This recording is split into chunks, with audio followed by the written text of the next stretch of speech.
দেশে প্যান্ডেমিক জাতীয় জিনিসকে মোকাবেলা করার জন্য সাফিসিয়েন্ট আইসিইউ ছিল না, নিউনেটাল ভেন্টিলেটর ছিল না, আপনার অক্সিজেন কনসেন্ট্রেটর দেয় নেই, কোনো জিনিসই বাচ্চাদের নিউমোনিয়া স্টেজে গেলে কী ট্রিটমেন্ট দিতে হবে কিছুই ছিল না। একটা বাচ্চা যখন মারা গেল মহাখালীতে ফার্স্ট মার্চের শেষ দিকে, তখন থেকে আমাদের এটা নিয়ে হুঁশিয়ার হয়ে আমরা সাথে সাথে এই জিনিসটার উপর নজরদারি করলাম। খোঁজ নিয়ে দেখলাম আমাদের টিকা দেওয়ার কোনো ব্যবস্থা নেই।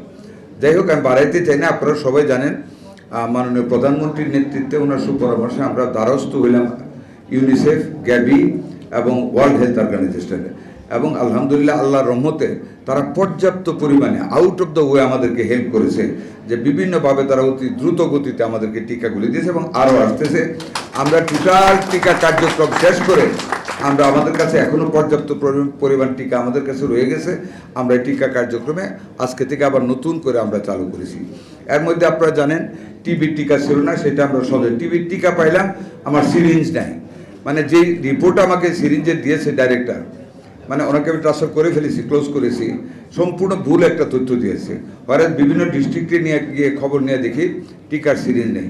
সাথে সাথে প্রডিউসারের সাথে যোগাযোগ করে গতকাল থেকে টিকার সিরিঞ্জ আমরা 11 লক্ষ সিরিঞ্জ 0.05 আমরা কালেক্ট করেছি গতকাল, এবং কালকের মধ্যে আজকের মধ্যে ডিস্ট্রিবিউট হয়ে যাচ্ছে, যাতে করে ওই টিবির টিকাটাও যাতে চলে আর কি। তো আল্লাহর রহমতে আমরা এই পর্যন্ত যেই জায়গাটায় এসেছি, কোনো টিকারই আমাদের অ্যান্টিরেবিস সহ কোনো অভাব কোনো উপজেলাতে নাই। থাকার পরেও যারা মিথ্যা কথা বলে মানুষের কাছ থেকে টাকা নেয়, আমি গতকাল আপনারা জানেন খুলনা গিয়েছিলাম, ওখানে আমি ধরেছি, এবং I am going to close that superintendent that place 250 শয্যা বিশিষ্ট হাসপাতালে, ওখানে রোগীদের কাছ থেকে টাকা নেওয়া হয়েছে। আপনারা জানেন যে একটি ফেসিবাদের বেশ দূষররা যেই হারে বিগত দিনগুলিতে দুর্নীতি করেছে, টেন্ডারে যে দুর্নীতি করেছে, আউটসোর্সিংয়ে যে দুর্নীতি করেছে, এগুলিতে একটা বেস্টেড ইন্টারেস্টেড গ্রুপ সৃষ্টি হয়ে গিয়েছে, যেই কারণে আমাদের ডাক্তাররা, যেমন আপনার ধরেন আমাদের ক্যান্সার হসপিটালে আমাদের যে ডেপুটি ডাইরেক্টর, ওনাকে যে কুপানি হলো সম্পূর্ণ টেন্ডারের কারণে, আমাদের জাহিদ সাহেবকে হুমকি দিয়েছে টেন্ডারের কারণে, ক্লিনিক বন্ধ করার কারণে, আমাদের আরও কিছু কর্তব্য ডাক্তার, এই যে ইয়াতে যে ঘটনাটা ঘটলো আমাদের শরীয়তপুর, এগুলির পিছনে একটা মানে স্বার্থান্বেষী মহল কাজ করতেছে, যারা আমাদের ডাক্তারদেরকে টার্গেট করেছে, যে ডেস্কে তো ডাক্তাররাই কাজ করে, তাদের জন্য আমরা দুর্নীতি করতে পারিনি।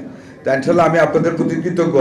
আমি অনেক জায়গায় আলাপ করেছি, আমাদের কোনো ডাক্তাররা আল্লাহর রহমতে পিছপা হচ্ছে না, সব জায়গায় পূর্ণ উদ্যমে কাজ করে যাচ্ছে। ডাক্তারদের নিরাপত্তার কথা চিন্তা করে আপনারা জানেন, জাহিদ ভাইয়ের সাথে আমি আলাপ করে আমার উপজেলার লেভেলের স্বাস্থ্য কমপ্লেক্সের ডাক্তারদের সাথে মাননীয় প্রধানমন্ত্রীর সংলাপ বা মত বিনিময় প্রথম বাংলাদেশে হয়েছে।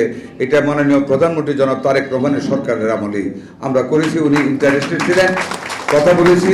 সেইখানে আমরা প্রত্যেকটা উপজেলা লেভেলে ঈদের পরেও হয়ে যাবে 10 জন করে আনসার, একজন প্লাটুন কমান্ডার উইথ আর্মস আমরা ডিপ্লয় করতে যাচ্ছি, এবং আরও যেগুলি হাসপাতাল আছে জেলা লেভেলে প্রত্যেকটা হাসপাতালে নিশ্চিত নিরাপত্তার ব্যবস্থা ঈদের পরে করা হবে, যাতে করে সম্মানিত ডাক্তাররা পূর্ণ নিরাপত্তার সাথে যেন প্রতিটা জায়গায় কাজ করতে পারে। আমরা নিরাপত্তার দিকে অত্যন্ত কঠিনভাবে আমরা দৃষ্টি দিয়েছি, ইনশাল্লাহ এটাও হয়ে যাবে। হামের ব্যাপারে আপনাদেরকে একটা কথা আমি শুধু বলতে চাই, আমি বলবো না যে আমরা সাকসেসফুল হয়েছি, তবে এটা বলবো আপনারা ডাক্তার আমার চেয়ে ভালো জানেন, যেভাবে হামের মানে অগ্রসর হচ্ছিল, যেভাবে হামটা আক্রমণ করেছিল, আমরা যদি কিছুটা থ্রেট সৃষ্টি না করতে পারতাম, আমরা যদি ম্যাসিভ ভ্যাকসিনেশনে না যাইতাম, তাহলে কিন্তু একটা ভয়াবহ চিত্র দেশে ধারণ করে যেত।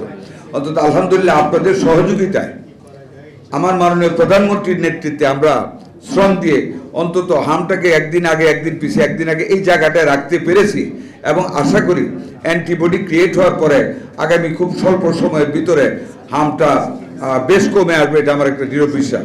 আমি খুলনা গেলাম, গৌরনদী গেছিলাম, জাজিরা গেছি, জাজিরা বা কি আরেকটা উপজেলা, 3-4টে উপজেলা এর মধ্যে গিয়েছি, বিভিন্ন জায়গায় খবর নিয়েছি, মুন্সিগঞ্জে গিয়েছিলাম, যে হামের ওই দিকের আক্রমণটা যেগুলি আমরা 4 তারিখ থেকে শুরু করেছিলাম, এগুলিতে মোটামুটি জিরোই বলতে পারেন, সচরাচর এক একটা রোগী আছে, এর মধ্যে এদের অ্যান্টিবডি ক্রিয়েট হয়েছে। 12 তারিখ থেকে যে ভ্যাকসিনেশনটা শুরু করেছি, ওই এরিয়াগুলিতে আমাদের হামের প্রাদুর্ভাব অনেকটা কমে এসেছে। যেটা 20 তারিখ থেকে শুরু করলাম, আমি কিন্তু ডাক্তার না, জানিও না, আপনাদের কাছে শুনেছি অ্যান্টিবডি ক্রিয়েট হতে 3 to 4 মান্থ, এমনকি 1 মান্থ টাইম লাগে। তো এই লাস্ট টিকাটার যে টাইমটা, এই টাইমটা পার হলে আমি আশা করি যে স্ট্যাগনেন্সিটা হামের প্রাদুর্ভাবের মধ্যে আক্রমণের মধ্যে শুরু হয়েছে, আমি আশা করি it will be coming down by very মানে within a very few days ahead.